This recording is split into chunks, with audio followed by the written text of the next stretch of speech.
안녕하십니까. 12월 1일 목요일 오전 11시 장기표의 직격 시간에 장 대표께서 이렇게 나와주셔서 감사합니다. 네, 감사합니다.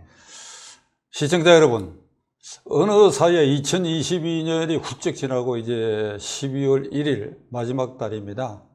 이 한 해도 대통령 선거가 있고 뭐 이렇게 갈등 속에서 여전히 그 갈등은 심화되고 있고 이런데 2023년에 희망을 걸어보고 금년을 이제 마무리하는 단계에 들어왔습니다. 그래서 오늘은 첫째 화두로 이 화물연대의 파업이 아주 강대강으로 정권하고 충돌하고 있는데 이걸 보는 국민들이 아주 불안하고 조마조마하고 그러니까 이런 강성노조가 뭐 그런 대로 이유와 주장이 있을 것입니다. 그런데 이 사태의 본질과 전망을 장 대표께서 어떻게 생각하십니까? 예, 지금 사실 화물연대 파업이 현재는 지금 가장 현안이 되었지만 사실은 이 민주노총 주도의 파업이 지금 연말에 아주 집중적으로 이루어지고 있습니다. 공공운수노조라 그래가지고 철도, 지하철, 또 화물연대, 또 여기다가 뭐 공무원 하여튼 이 민주노총이 요 11월 달, 12월 달에 이 파업 투쟁을 집중적으로 하고 있는데 이것은 그야말로 윤석열 정부를 공경에 몰아넣기 위한 정치적인 투쟁이라고 보지 않을 수 없습니다. 그 요구사항도 잘 알기도 어렵습니다. 왜냐하면 어떻게 저 파업을 각 연맹, 민주노총 산하의 연맹 노조들이 전부 다 그냥 한꺼번에 그냥 이렇게 합니까? 그것도 실제로 또 이태원 참사를 또 빌미로 해가지고 또 윤석열 대통령의 퇴진을 요구하고 있습니다.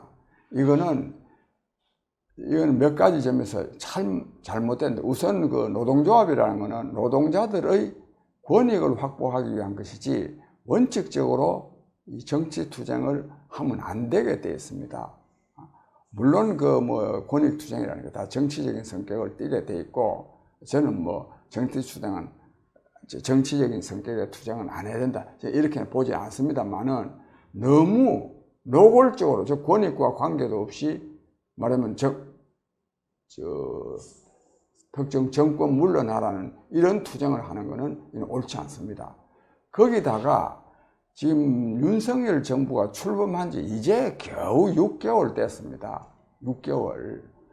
아니야말로 윤석열 정부는 물러나라 하려고 그래도 좀 한 1년이라도 지켜보고 해야 되지.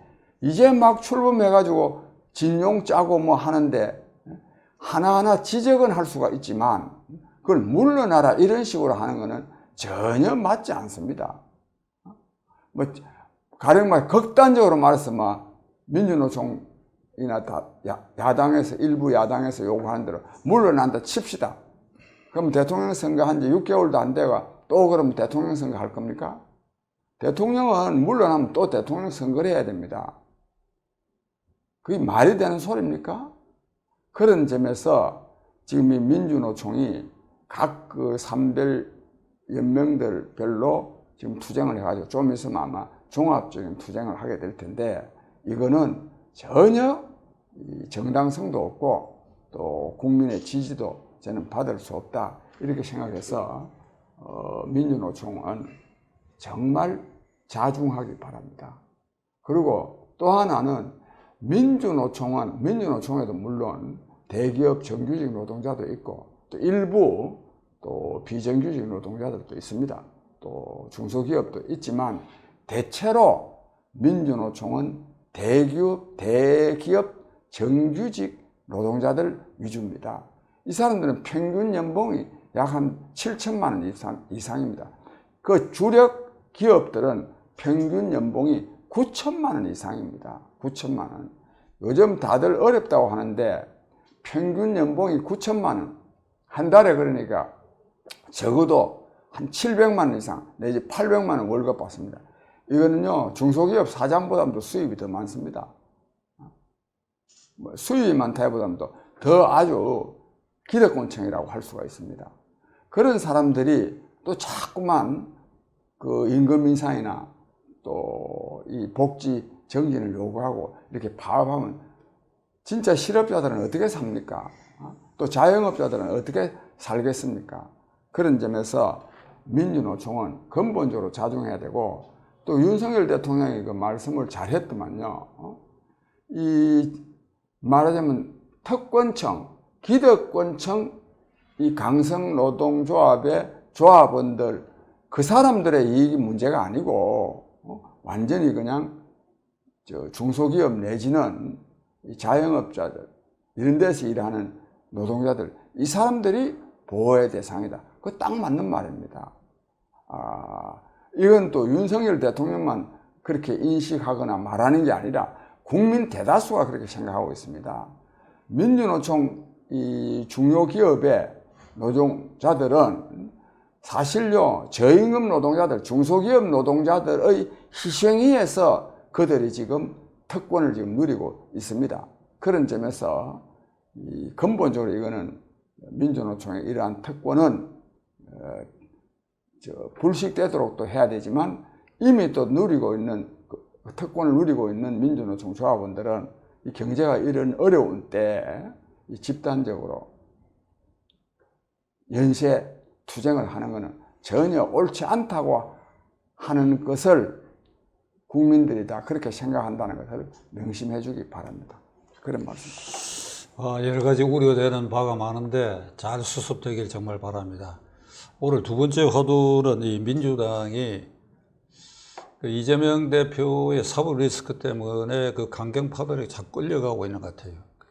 이상민 행정안전부 장관의 이 해임 건의안을 지금 발동할 시기가 아니거든요. 그리고 물론 이태원 사건 발생 초기에 윤 대통령이 약간 삐걱한 점이 있다 하더라도 국정조사하기로 해놓고 해임안을 내고, 그리고 또 예산안을 볼모로 하고, 이 모든 게 강경파, 원내 강경파, 원외 강경파에 이게 휘둘리고 있는 게 민주당이거든. 이거 어떻게 고리를 풀어야 하는지. 예, 하여튼 이미 민주당의 횡포에 대해서는 이미 많이 우리가 봐왔습니다. 이거는 그 전에 조국 사태 때도 그랬고, 특히 검수완박. 도대체 대한민국 검찰을 왜 두고 있습니까? 검찰로 하여금 수사를 못하게 하는 것을 입법으로 하는 것, 도대체 이게 정당입니까, 이게? 그럼 검사들은 그럼 왜 두고 있습니까? 그런 점에서 아주 이 문제가 많은데, 최근에 와가지고는 이재명 씨, 이른바 이걸 보고 사법 리스크라 그러는데, 저는 이런 용어도 별로 쓰고는 싶지 않습니다. 이런 게 이런 용어나 남발하면 되겠습니까? 이재명 씨는 정말 책임을 져야 될 사람 아닙니까? 대장동 사건, 백현동 사건, 성남 FC 사건, 법카 사건, 변호사비 대납 사건, 그 전부 다 거기다 드러나 있습니다. 그 언론에도 좀 그렇고 많은 국민들도 아직도 이재명 씨의 범죄 사실이 확실히 드러나지 않았기 때문에 이재명 씨를 사법 처리를 못하는 것이 아닌가, 앞으로 좀 더 조사를 더 해봐야 되는 거 아니겠느냐, 이런 생각을 하는 사람들도 많이 있는데 전혀 그렇지 않습니다. 다 드러나 있습니다. 다. 저는 마침 어제 또 이 서울지방법원에서 이재명 씨 저런 사람 대통령 되면 안 되는 거 아니냐라고 말했다고 해서 공직선거법 위반으로 재판을 받으러 가서 내가 검사들한테도 항의를 하고 그랬는데, 이재명 씨의 배임죄, 이거는 이미 다 드러나 있습니다. 그 이재명 씨가 성남시장으로 있으면서 자기가 설계하고 지시하고 감독한 대장동 주택개발 사업에서 김만배 일당이 작년 이맘때 기준으로 이미 확보한 이익이 8,500억 원. 전부 다 예상되는 수익까지 하면 2조 원이 넘는 거 아닙니까?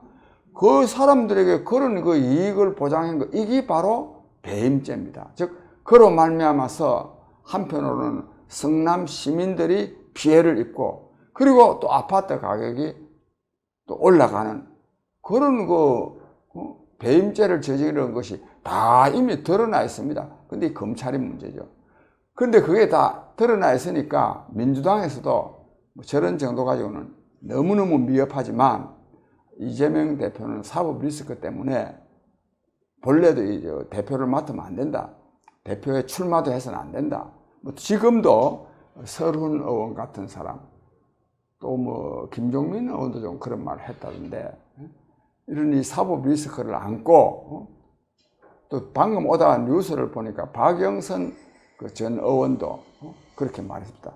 이 엄청난 사법 리스크를 안고 있는 이재명 씨가 대표를 하고 있고, 그리고 이 이재명 씨의 사법 리스크를 말하자면 보호하기 위해서 민주당이 소위 말해서 방탄입니다. 방탄 정당이 되면 민주당이 어려워지는 거 아니냐. 즉 이재명 씨 한 사람 보호하려고 하다가 민주당이 어려워지는 거 아니냐. 이재명 씨는 대표직에서 내놔야 된다. 내놓고 검찰에서 자기가 혐의가 없다면 없음을 밝히고 다시 또 대표직에 복귀해야 된다 그러는데, 복귀해야 된다 이런 말은 최사로 붙인 말이지만 실제로는 이재명 씨 물러나라는 말 아니겠습니까? 물러나야 됩니다. 근데 안 물러나니까 어떤 현상이 생기느냐? 자꾸만 엉뚱한 문제 가지고 정쟁을 삼습니다. 무리하게 윤석열 정부를 공격하고 또 윤석열 대통령을 비난하고, 또 대통령만이 아니라 또 대통령 부인 또 김건희 여사도 또 저도 이번에 저 쿠알라루 프로인가 가서 여러 가지 포로노니 영상 장치를 했느니, 그런 거 가서 보지도 않은 사람들이 그런 거 가지고 국회에서 시비 걸면 되겠습니까? 즉 이런 시비가 결국은 이재명 사법 리스크를 보호하기 위한 방탄용으로 나온 것이기 때문에 이렇게 되면 결국은 민주당은 망합니다. 그런 점을 민주당 지지자들이 좀 제대로 알았으면 싶습니다. 근데 문제는 제가 꼭 지적하고 싶은 것은 이재명 씨 백현동 사건, 대장동 사건, 성남 FC 등등에서 이 중대한 범죄를 저질렀다고 하는 것을 민주당의 중진 의원들 다 알고 있지 않습니까? 그래서 그 전당대회 전에 사법 리스크 이런 거 안고 있는 사람 대표되면 안 된다 했던 박용진 의원, 강병태 의원, 이 사람들요 지금 요즘 가만히 있는데 그래 있으면 안 됩니다. 그 젊은 사람들이 그걸 좀 제대로 좀 공격을 해야지. 자기 당원 또는 당 대표가 그런 범죄 사실이 분명한데도 불구하고 그걸 그대로 두면 되겠습니까? 난 이 이재명 씨 문제에 대해서 검찰도 문제가 있지만 민주당 안에 있는 중진 의원들 정말 문제가 많다고 생각합니다. 그래서 하여튼 결국 최종적으로는 국민이 심판해야 됩니다. 그렇지 않아도 지금 이미 민주당의 지지율이 별로 올라가지 않습니다. 그런 거를 민주당 당원들 또 중진 의원들이 잘 좀 알아가지고 이재명 씨 문제를 좀 해결하는데 민주당 중진 의원들, 당원 여러분들도 나서주기 바랍니다. 그런데 이 나서지 못하는 이유가 이 개딸들 때문입니다. 즉, 이름은 개혁의 딸이라는데 이재명 대표 냉신자들, 이 사람들이 설훈이 씨나 이런 사람들이 발언 한마디 하면 그냥 댓글에다가 입에 담지 못할 욕을 때려 해제치고, 그리고 심지어는 또 물리적인 또 협박까지도 하고 하니까 이런 걸 못하는 사정은 이해가 되지만 이걸 우리가 이겨내야 되는 거 아니겠습니까? 군사 독재 정권도 이겨냈는데 이런 개딸들의 이런 문자 폭탄, 협박을 못 이겨내면 되겠습니까, 이게? 아무쪼록 이런 문제의식에서 이재명 씨 같은 사람을 계속 방관 또 방치, 옹호하는 일이 없어야 민주당도 잘 되고 또 국정도 좀 제대로 안정적으로 운영될 수 있겠다 하는 생각을 말씀드립니다. 이제 세 번째 화두로는 우리 사회가 이 전체적으로 크게 보면 이게 바둑 등이 갈라진 것처럼 갈라져 있고, 그걸 이렇게 좀 좁혀서 보면 정치 공동체는 완전히 여야가 충돌 대결 상태고, 지역 갈등이 있고, 세대 갈등이 있고, 노사 갈등이 있고.